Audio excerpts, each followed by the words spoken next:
The Iran-Iraq War was a conflict that took place between Iran and Iraq from 1980 to 1988. It was one of the longest and deadliest wars of the 20th century, resulting in significant casualties and economic damage for both countries involved. The war began when Iraq, under the leadership of President Saddam Hussein, launched a full-scale invasion of Iran in September 1980. The main reasons for the conflict were territorial disputes, border conflicts, and political differences between the two nations. Additionally, there were tensions related to religious and ethnic differences, as Iraq was predominantly Sunni Muslim, while Iran was predominantly Shia Muslim. The early stages of the war saw Iraq making significant territorial gains, capturing several Iranian border cities.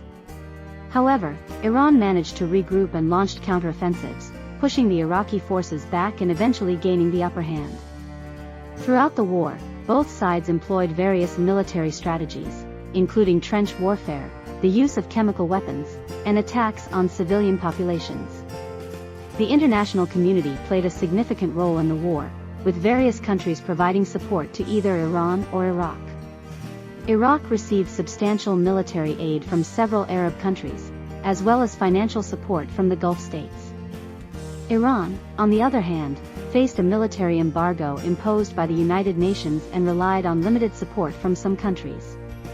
The war came to a ceasefire in August 1988, with both sides agreeing to the terms of the United Nations Security Council Resolution 598. The resolution called for an end to hostilities, a return to pre-war borders, and the establishment of a mechanism to resolve outstanding issues between the two countries.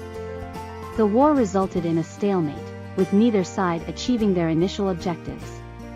The Iran-Iraq War had significant consequences for both countries. The human cost of the conflict was enormous, with estimates of hundreds of thousands of people killed and injured.